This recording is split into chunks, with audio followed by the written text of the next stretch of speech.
धीर धयनम श्रवण पटे यतिवरा महावाक्य जनार्दन सच्चिदानंदत्वं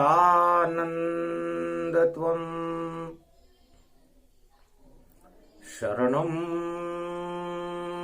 ब्रजेश यादवेन्द्रं दयादाता पुंडरीक्षा क्षीरसागर कमलनयनं नमस्तुते नमामि श्रीहरि। धैर्य से जिसको धारण किया जाता है, कर्णपटुओं से जिनका पान किया जाता है, ऐसे सच्चिदानंद भगवान श्री यादवेंद्र सरकार को मैं नित्य ही चिंतन करता हूं, नमन कर। जिनको नमन करने से मंगलादि मंगल तो हो ही जाते हैं, साथ ही में बहुत बड़ा बल मिलता है मनुष्यों। योग प्रबल जब जागृत होवे, भोग सभी मन से क्षय होए। पंच तत्व की देह है, पंचभूत का सार, निराकार की ज्योति है और इसका होय प्रकाश। वीणा पुस्तक धारणी हंसारूढ़नी सकल सिद्धिम गुणदायकम प्रतिभूतम परम प्रसन्न मुक्तिदायिनी। यदा यदा धर्मानि शक्ति जगदम्बे नमामि भगवती परम प्रसन्न मुक्तिम। ज्ञान चक्षु जिह्वा निवासो सदादयम दधि अक्षर टारणी सरस्वती अंबिका अंबिका भगवती भयहारिणी शोक निवारणी दोष निवारणी जगदम्बे नमामयम। है सरस्वती माँ, आप हंस पर आरूढ़ होती हो, चार हाथ हैं आपके, एक में पुस्तक, एक में वीणा, एक में अनेक आभूषित, एक में माला, एक में कमंडल लेकर के अपने भक्तों को तुम ज्ञान देती हो, शक्ति देती हो, भक्ति और वैराग्य देती हो, धन धान्य और अन्न की वृद्धि करती हो। है मां, इस घोर कलयुग की अंधकार की पराकाष्ठाओं में मैं भगवती जगदम्बा सरस्वती के प्रकाश का आह्वान करता हूं।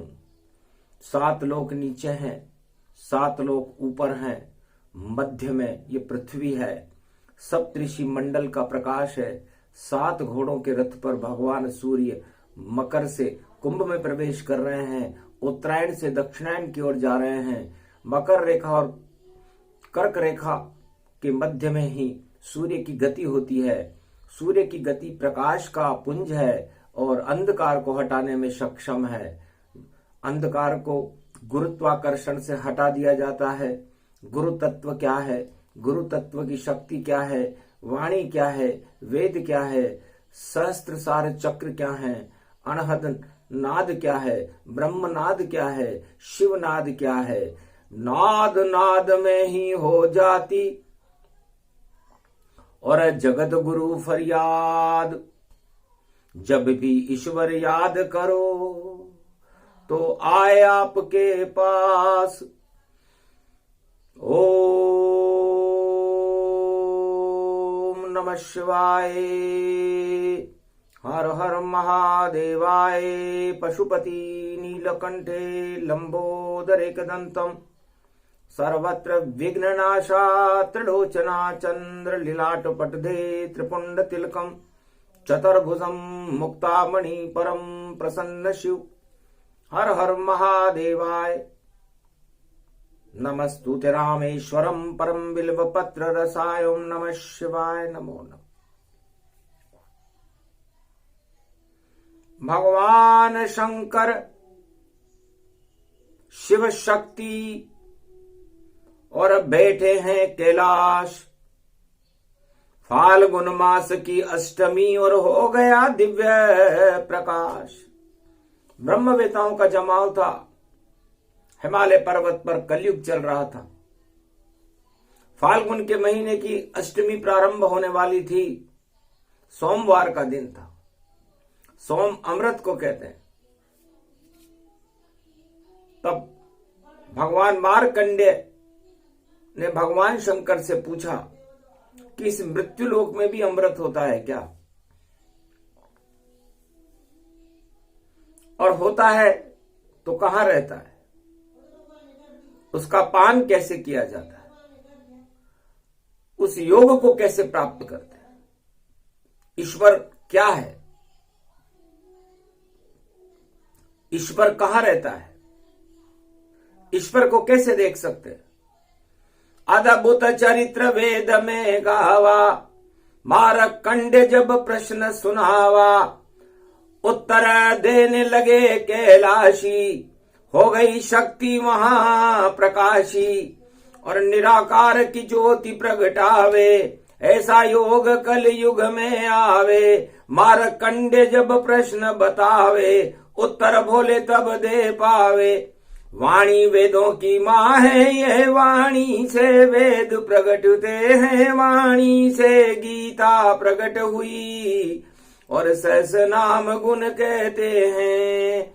व्यास मुनि ने वाणी से और वेदों लिखे तमाम, 4 वेद 6 शास्त्र 18 पुराण, सब वाणी की संतान। यहाँ राज उछाले जाते हैं, यहाँ ताज उछाले जाते हैं, हीरे पन्ने माणक मोती पुखराज उछाले जाते हैं। बड़ा दरबार शिव शक्ति का कोई न खाली जाए, खाली झोली आता है झोली भर कर जाए। भगवान शंकर कहते हैं मार्कंडेय, तुम मेरे सामने हो, मरे होकर भी जीवित हो, कभी मरोगे नहीं, यही तो अमृत है। तो ये अमृत प्राप्त कर लिया शिव की कृपा से, अजर अमर अविनाशी हो। और पूछ रहे हो प्रश्न यहां पर, ये शिव कृपा के कैलाशी हो, इस कैलाश पर आप प्रश्न पूछ रहे हैं, मृत्युलोक में पूछ रहे हैं, कलयुग में पूछ रहे हैं, और 13 फरवरी को पूछ रहे हैं। तो अंधकार में प्रकाश करने के लिए अमृत होता है, और अमृत गुरुओं के पास होता है, और गुरु 3 होते हैं, गुरुर ब्रह्मा, गुरुर विष्णु, गुरुर नाम महेश्वर। बाकी सब इस मृत्यु लोक में जो भी आएगा उसे मृत होना पड़ेगा, मृत्यु को प्राप्त करना पड़ेगा। यहां मृत्यु ही सत्य है। अमृत उसका स्वरूप तो है, लेकिन उसको प्राप्त करने की इच्छा मार्कंडेय आप में थी और किसी में नजर आई नहीं।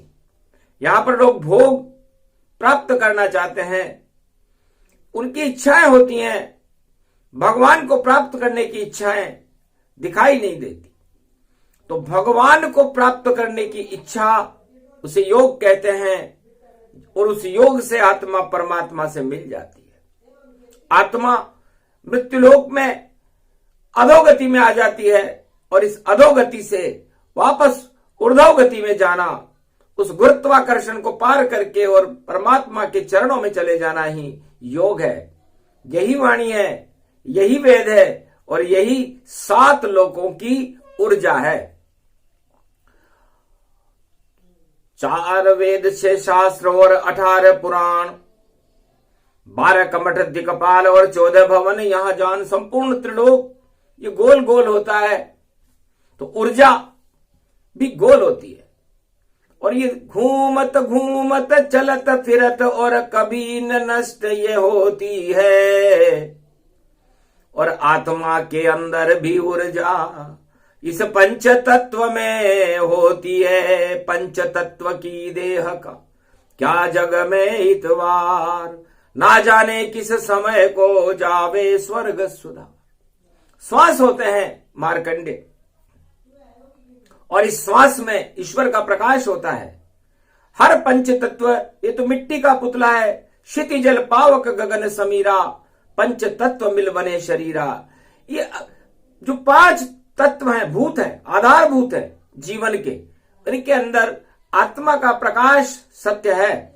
मन, जीव और आत्मा सुषुम्ना के अंदर सुरक्षित रहते हैं, और सुषुम्ना एक गोलाकार वस्तु है जो अधोगति से ऊर्ध्वगति की ओर जाती है। जो नीचे से ऊपर जावे ऊर्जा, उसको ही सुषुम्ना कहते हैं, और सुषुप्त अवस्था में रहती है वह, इसको ही जीवन कहते हैं। जो इसको जागृत करता है भगवान उसी को मिलता है, और इसी सुषुम्ना नाड़ी में और देखो ईश्वर रहता है।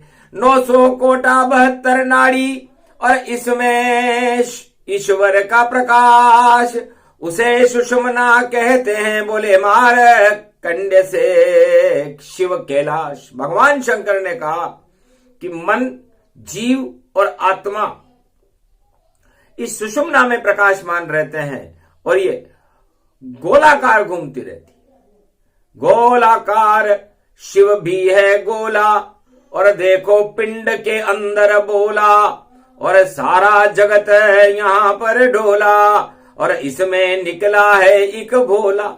उस गोले से एक भोला निकला, और उस भोले की शक्ति को ही योग कहते हैं। मार्कंडे, जब पंच तत्व में आत्मा का प्रवेश होता है, और जब उस बालक का जन्म होता है, किसी भी आत्मा का जन्म हो, चाहे वो नर नारी हो, पशु पक्षी हो, आत्मा चींटी से हाथी तक 84 लाख योनियों में कोई सी भी शक्ति हो, आत्मा सब में एक जैसी है। उसकी शक्ति भी वैसी ही है, जितनी चींटी में शक्ति होती है उतनी हाथी में शक्ति होती है। और उसका जो श्वास होता है, तो बायां श्वास ईडा कहे, और चंद्र रूप इसे जान, और दाया स्वर पिंगला कहे, और सूरज उसको मान। तो ये ईंडा और पिंगला ये हमेशा चलती रहती है। कभी ईडा चलती है, बाई नाड़ी चलती है चंद्र नाड़ी, और कभी पिंगला चलती है जिसे सूर्य नाड़ी कहते हैं। और ईंडा और पिंगला मिलकर के और इस सुषुम्ना को खोल सकती है। सुषुम्ना किसी से खुलती ही नहीं, वो अपने आप खुल पाती है। चाहे कैसा भी योग लगा लो यहां पर, सुषुम्ना नहीं खुल पाती है। और जिसकी खुले सुषुम्ना नाड़ी, दिव्य प्रकाश दिखाता है। अरबों ब्रह्मांड नजर आते, ईश्वर वहां प्रकट हो जाता है। पर जैसी जिसके कर्म हो, वैसा भोग दिखाए, वैसी उसकी आत्मा, और वैसा सुषुम्ना पाए। तो हर व्यक्ति और हर आत्मा के कर्मों के अनुसार उसकी सुषुम्ना का प्रकाश होता है। इस सुषुम्ना के प्रकाश को ही योग कहते हैं, और जो इस सुषुम्ना योग को जान जाता है वो भगवान इसको प्राप्त कर लेता है। सुषुम्ना के हैं 7 चक्र, अब ज्ञान तुम्हें बतलाते हैं। इसे देव नाड़ी हम कहते हैं, और इसमें देवता आते हैं। तो 7 तरह के देवता, और इस सप्तलोक के माय, और रीढ़ की हड्डी को देख लो, उसमें 7 चक्र प्रकट आए। ये जो पीछे रीढ़ की हड्डी है, ये तरंगों को अधिग्रहित करती है। पूरे त्रिलोक में जो सूक्ष्म ब्रह्मांड है, अब हर व्यक्ति का मस्तिष्क एक सूक्ष्म ब्रह्मांड है, और ये सुषुम्ना अपने आप खुल जाती है। कैसे खोले? तो सबसे पहले हर मनुष्य को अपना स्वर देखना चाहिए कि कौन सा चल रहा है। बायां स्वर अगर चले तो चंद्र ईडा चल पाती है, और दायां स्वर अगर चले यहां तो पिंगला सूर्य बताती है। और दोनों ही गर बंद हो तो खुले सुषुम्ना नाड़ी, और 4 बार एक दिन में खुलती, बोले शिव बोले भंडारी।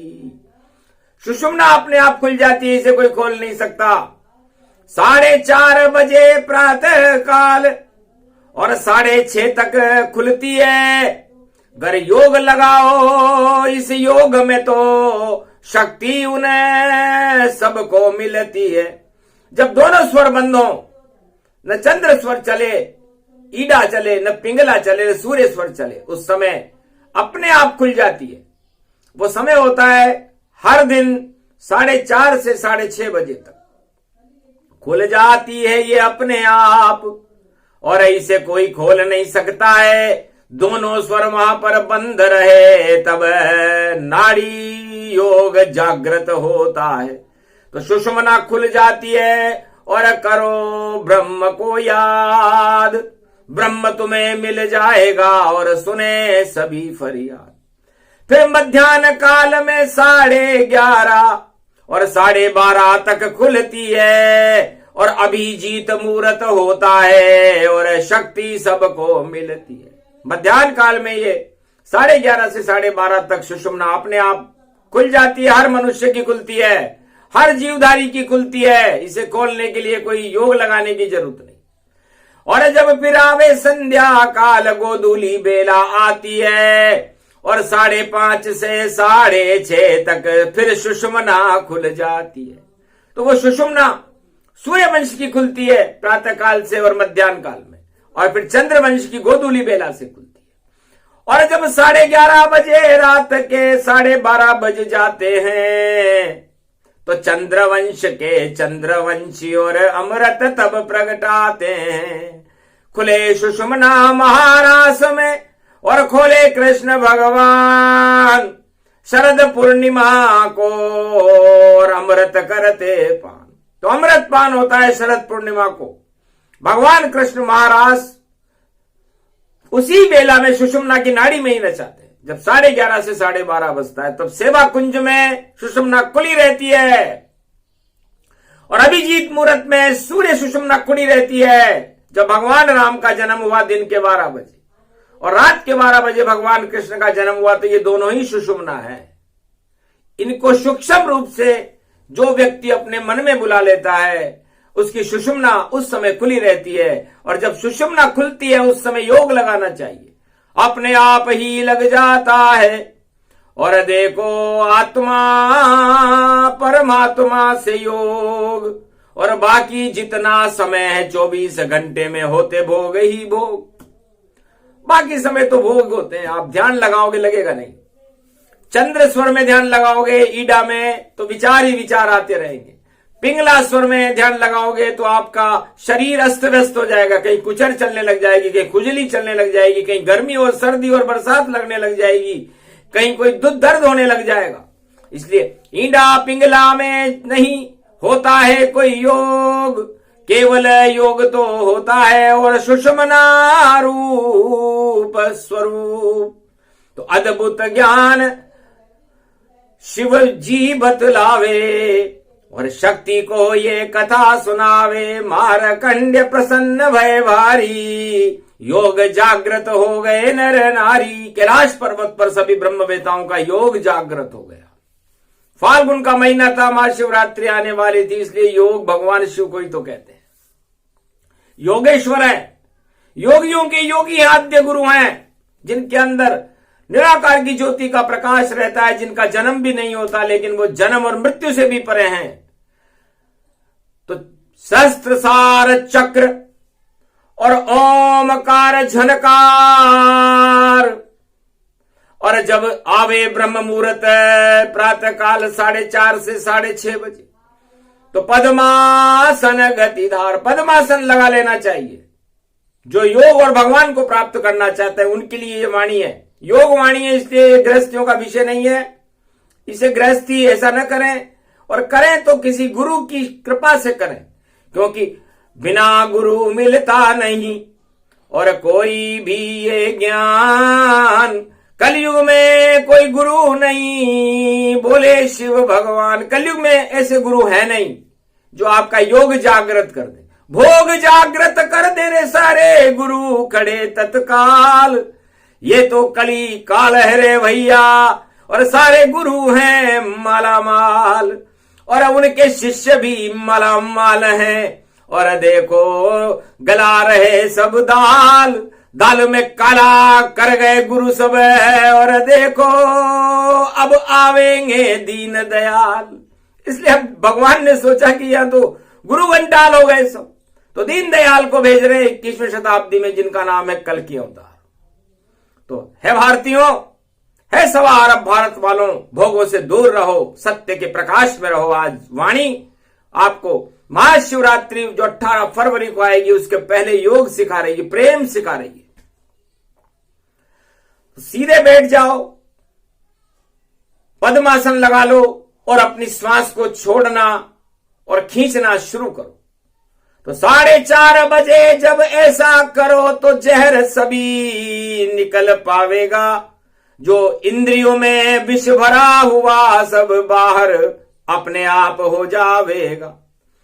और मूलाधार चक्र को खोलो जो मेरुदंड के नीचे है, और मेरु मेरु सुमेरु पर्वत, और मूलाधार चक्र वहां स्थित है।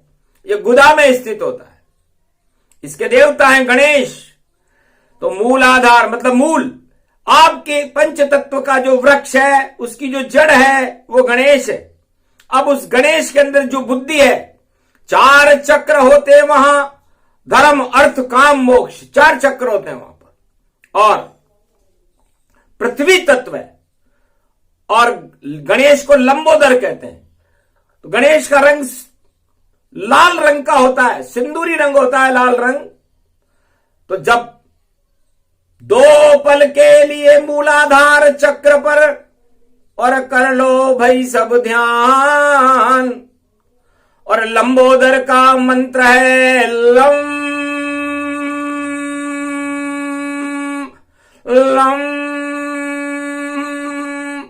लम। लंबोदर बोल के गणेश का ध्यान करें। पूरा मंत्र भी ना बोले तो लम तो बोल ले। बस 2 मिनट तलक ये करना है। और अब बुद्धि चैतन्य हो जावेगी। जब चक्र खुलेगा मूलाधार तो शक्ति तुम्हें मिल जावेगी। तो इसके देवता गणेश हैं। तो श्री गणेशाय नमः। मूलाधार चक्र में श्री गणेश होते हैं, इसलिए सारे शुभ काम श्री गणेश का नाम लेकर के किए जाते हैं। फिर स्वादिष्ठान चक्र आता है, दूसरा चक्र अद्भुत गति जाना, और इसको ही गुप्तांग में माना। जो ये गुदा के बाद जो गुप्तांग आता है वहां पर ब्रह्मा जी का और गायत्री का वास रहता है। तो उसके बाद रंग गायत्री और ब्रह्मा रंग सब पीला है। ब्रह्मा गायत्री को याद करो और वम वम वम वम मिलता है। तो ब्रह्मा वम वम ब्रह्म वम। तो पीले रंग की रोशनी और गुप्त अंग प्रगटाए तो फिर आपके भोग की इच्छा समाप्त हो ही जाए। फिर तो आपका योग लगेगा, क्योंकि गणेश की ऊर्जा प्रवेश कर गई। चक्र दूसरे चक्र में प्रवेश कर गई, जहां ब्रह्मा और गायत्री रहते हैं। इसलिए आप पहले चक्र मूलाधार चक्र में गणेश जी का ध्यान करें, लाल रंग का ध्यान करें। दूसरे चक्र में आप ब्रह्मा और गायत्री का ध्यान करें और पीले रंग का ध्यान करें और उनके नाम का पहला अक्षर बोलें, ब्रह्म वम। उसके बाद नाभि का चक्र मणिपुर चक्र कहलाता है और उसके अंदर होते हैं 10 पंखुड़ियां और कमल रूप खिल जाता है। तो सारे विचार भगवान विष्णु और लक्ष्मी नाभि में बैठे रहते हैं, नाभि कमल में। तो नाभि कमल में 10 पंखुड़ियां, 10 दिशा का ज्ञान। और इसके तत्व में वायु है। और देखो रमे भगवान, तो राम रामेति रामेति रमे रामे मनोरमे सहस्त्र नाम तत्व तुल्य राम नाम वरानने। तो स्वादिष्ठान चक्र के अंदर जल रहता है। ब्रह्मा जी जल में कमल के फूल पर बैठते हैं और मणिपुर चक्र में विष्णु और लक्ष्मी बैठते हैं। स्वादिष्ठान चक्र में 8 कमल की पंखुड़ियां होती हैं, अष्टभुजाधारी गायत्री माता बैठी रहती है। और मूलाधार चक्र में 4 चक्र होते हैं, 4 पंखुड़ी होती है, 4 दिशा गति जहान। और उसको गणेश कहते हैं जो मूलाधार उसे मान। और मणिपुर चक्र शक्ति रूपम मणिपुरम, ये विष्णु रूप ही जानिए। तो यहां पर आपको रम रम क्षीर सागर में रमण कीजिए, आपको बड़ा आनंद आएगा। और 10 कमल की पंखुड़ियां आपके खुल करके जो विचार आएंगे वो सब शुभ होंगे। सारे कुविचार हटे जब नाभि चक्र खुल जाता है और महालक्ष्मी विष्णु की कृपा होए तो योग जागृत हो जाता है। और अनहद चक्र हृदय को मानो और शिव और पार्वती उसे जानो। उसमें 12 कमल की पंखुड़ियां होती है और अग्निमय होती है। रौद्र रूप शिव जानिए और ऊर्जा सर उस होए और यमराज का रूप है और ये भोले शिव होए यम।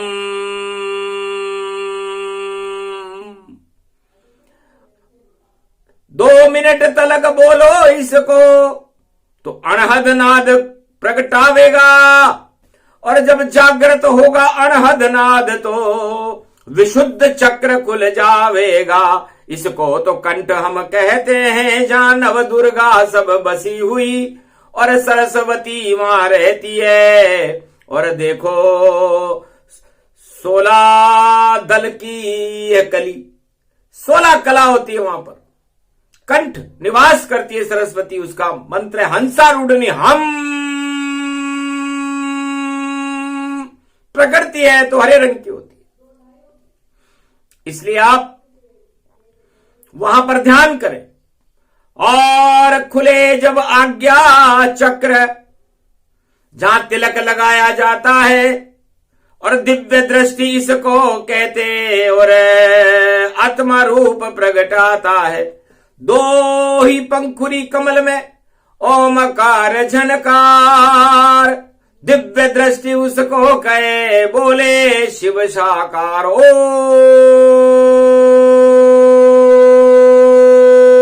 इसे ब्रह्मनाद कहते हैं। दिव्य दृष्टि जब खुल जाती है तो ब्रह्मनाद जागृत हो जाता है। और उसके बाद आखिरी चक्र जो सहस्त्रसार चक्र कहलाता है और चोटी उसको कहते हैं। और जहां 1000 कमल प्रगटाता है, सहस्त्रसार 1000 कमल की शक्ति, ब्रह्मांड की शक्ति, पूरे त्रिलोक की शक्ति उसमें होती है। और उसमें ओमकार का प्रस्फुटन होता रहता है, ब्रह्मनाद उसे कहते हैं। ओ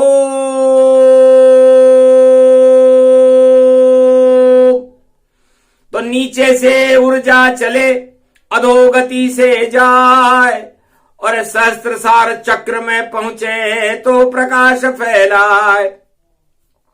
ये सारे चक्र ही सुषुम्ना जो खुलते अपने आप। अरे करते रहो भैया सना और देखो शिव का जाप। तो ये 7 चक्र में से जिसके 7 चक्र जागृत हो जाते हैं उसे भगवान की कृपा प्राप्त हो जाती। और जब इन 7 चक्रों में किसी भी चक्र में अवरोध रहता है तो वह ऊर्जा वापस नीचे की तरफ आने लगती है और पतन उसका ही होता है जब विपरीत नकारात्मक विचार करे और जो सकारात्मक हो वे प्राणी तो ईश्वर से साक्षात्कार करे।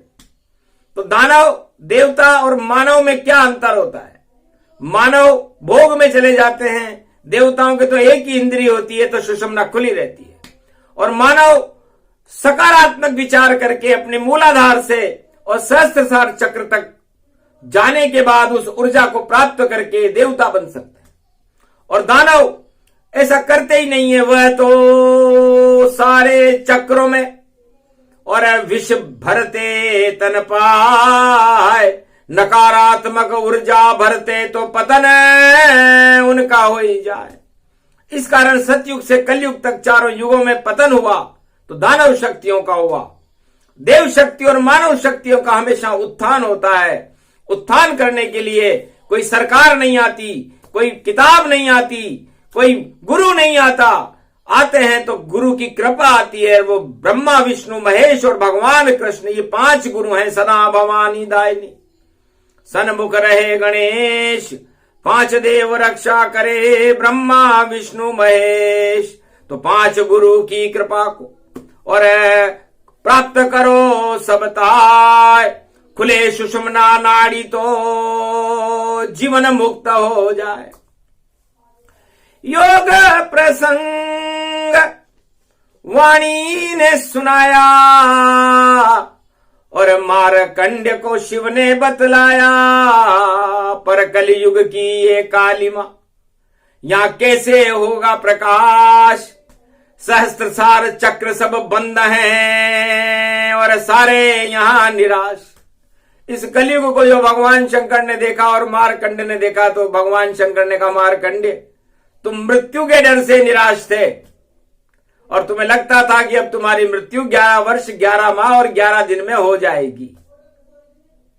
लेकिन खुली सुषुम्ना मारकंड्य की और यम भी बालन बाको पाए। और करा कमाल जब शिव शक्ति ने, तो महाकाल वहां गए प्रगटाए। महाकाल के मुख में देखो खुली सुषुम्ना तेरी जाए। हर गया रे वहां यमराज खुद और वह निराश गति वे भव पाए। आशा जग गई बेटा तुझ में और अमर अजर अमर दिखाए। कभी मरेगा नहीं है तू और तेरी सुषुम्ना खोली जाए। तो तेरी सुषुम्ना को तो महाकाल ने खोला और मारकंडे तुम अमर हो गए, अमर ही रहोगे। 60,000 वर्ष तक तुम 60,000 बार प्रलय को देख लोगे और 60,000 बार आगे देख लोगे, पीछे देख लोगे, ऊपर देख लोगे, नीचे देख लोगे, लेकिन वो प्रलय आपको छू भी नहीं पाएगा। आपके अंदर सुषुम्ना का प्रकाश ही प्रकाशमान रहता है। इसलिए प्रकाशमान होना ही ईश्वर है, प्रकाशमान होना ही योग है। और सुषुम्ना, अपने मन को सूक्ष्म बना लेना, उसे सुषुम्ना कहते हैं। मतलब सारी इच्छाओं को सूक्ष्म बना लो। आपकी सुषुम्ना हर रोज जागृत होगी और आपके मन की शक्ति प्रबल होकर के आप राम और कृष्ण जैसी आत्मा बन सकते हो। और यदि आपने इस मन को विराट बना लिया सूक्ष्म की जगह, तो फिर आपकी इच्छाएं इतनी प्रबल हो जाएंगी कि आपका शरीर और आपकी 10 इंद्रियां निस्तेज हो जाएंगी। तो काल युग में ये हो रहा सारा उल्टा रूप। और जितने भी राजा प्रजा और देखो इच्छा स्वरूप, जब राजा और प्रजा को देखते हैं तो प्रजा की इच्छा है कि हमारा कल्याण करो, राजा की इच्छा है हमारी सत्ता कायम रखो। तो बस इस इच्छा और कल्पना में ही सारे संसार का चक्र चलता रहता है और जीवन और मृत्यु होती रहती है। इच्छा कभी पूरी होती है क्या? कोई कहे मैं अजर अमर अविनाशी सत्ता पर कायम रहूंगा, रहेगा क्या? प्रजा कहे कि हमें सारा राजा कुछ भी देगा क्या? देगा कहां से? इसलिए सुषुम्ना, सारी इच्छाओं को सूक्ष्म कर दो और मन को मना कर दो कि मर जाऊं मांगू नहीं और परहित मोहे न लाज। और मांगन से मरना भला, बोले शिव कैलाश। तो मांगन से मरना भला, मत कोई मांगो भी, मांगन मरण समान है, ये सतगुरु की सीख। तो प्रजा राजा से क्यों मांग रही है?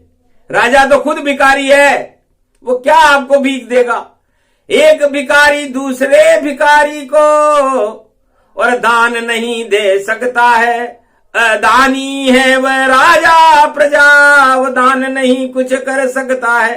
तो सारे राजा प्रजा सब अदानी ही होए, दान करने की उनकी और क्षमता कभी न होए। तो अदानी बाली बना। राजा बलि के पास जब मैं दान मांगने गया तो बड़ा घमंड से कहा उसने, अदानी था। शुक्राचार्य ने कहा मांगो, तो मैं समझ गया कि घमंड है, बहुत इसको अपने राजपाट पर बड़ा घमंड है, अदानी हो रहा है। तब कहा 3 कदम का दान दे राजा मुझको दान, तो मेरा भी हो जाएगा इस जग में कल्याण। अरे महात्मा 3 कदम का दान मांग रहा है, मैं अदानी हूं। तो भगवान ने कहा भाई मुझे तो 2 चपाती खानी होती है, एक छोटी सी मेरे पास ये डंडा है, ये सोटा है, मैं तो एक झोंपड़ी बनाकर रह लूंगा, मैं तो छोटा ही रहना चाहता हूं, 52 अंगुल का हूं। तब तथास्तु कह दिया अदानी ने, जो राजा बलि स्वरूप हुआ। इंद्रासन को जो मांगता था पाताल लोक में पड़ा हुआ, तो धड़ाम से गिरा, पाताल में चला गया वो अदानी। क्यों? क्योंकि उसको घमंड था, दान घमंड से नहीं दिया जाता। शुक्राचार्य को आंख फुड़ानी पड़ी और विराट रूप बना लिया सुषुम्ना से, और हुआ 52 अवतार। और बलि चावे आकाश को और विधि भेजे पाताल। धड़ाम से गिर गया, जो इंद्रलोक जाने वाला था उसकी सत्ता ही गिर गई और पाताल लोक में चला गया। वो था अदानी। इतना बड़ा दानी कोई आया नहीं जिसने सब कुछ दान कर दिया हो, लेकिन फिर भी पाताल लोक का राजा बना। घमंड था, तो घमंड के गुब्बारों को ईश्वर फोड़ देता है। उस अदानी के घमंड के गुब्बारे को फोड़ा बाली, हिरण्याकश्यप के गुब्बारे को फोड़ा, रावण के गुब्बारे को फोड़ा, हिरण्याकश्यप के गुब्बारे को फोड़ा, धृतराष्ट्र दुर्योधन के गुब्बारों को फोड़ा। और कलयुग में तो गुब्बारे ही गुब्बारे हैं, बुलबुले समान ये गुब्बारे, और कभी भी फूट ये सकते हैं।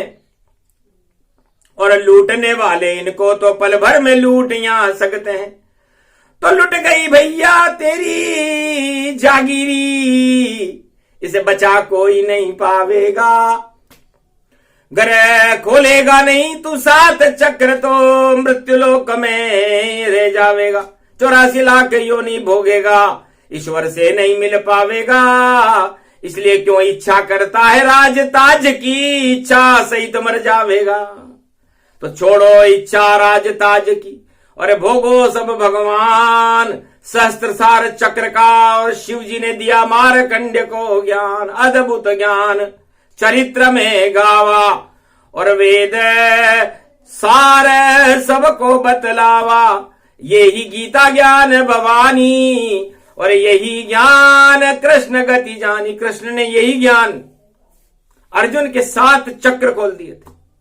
विराट रूप दिखाना पड़ा था, और विराट से फिर सूक्ष्म दिखाना पड़ा।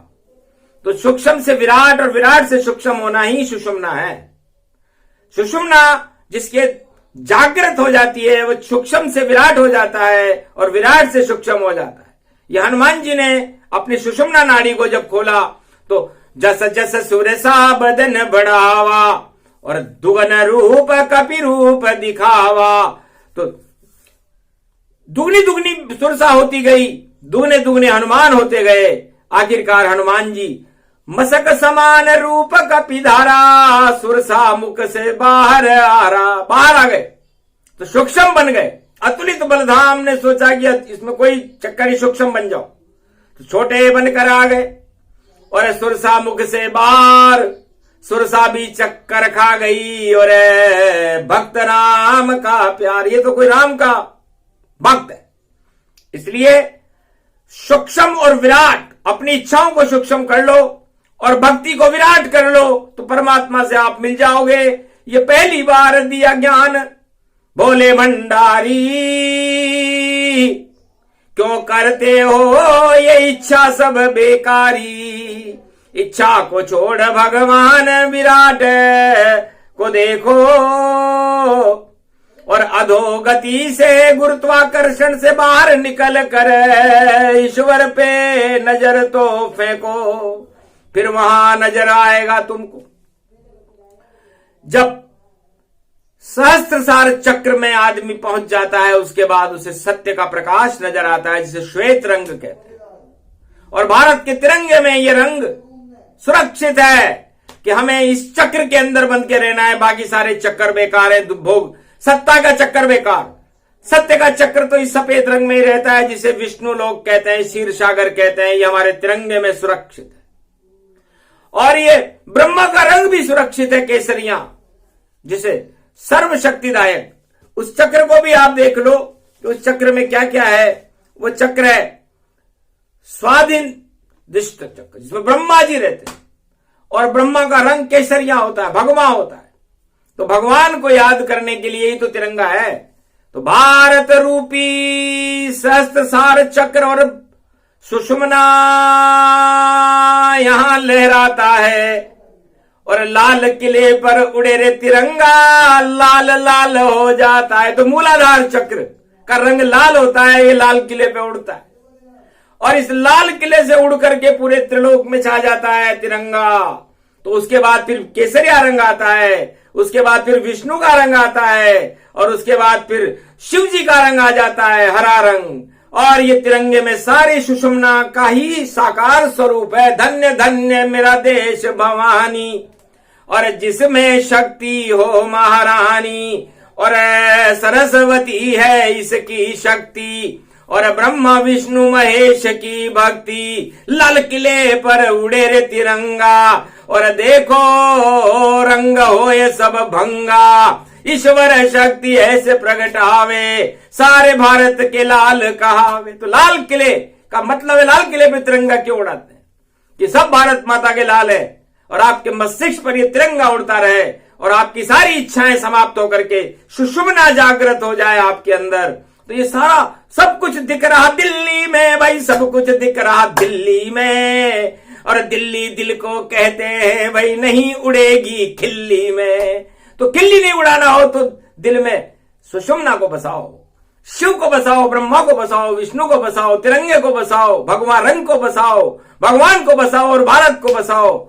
यही वेद का ज्ञान है, जिसे दिया सभी सुनाए। कलयुग की ये कालिमा अपने आप हट जाए।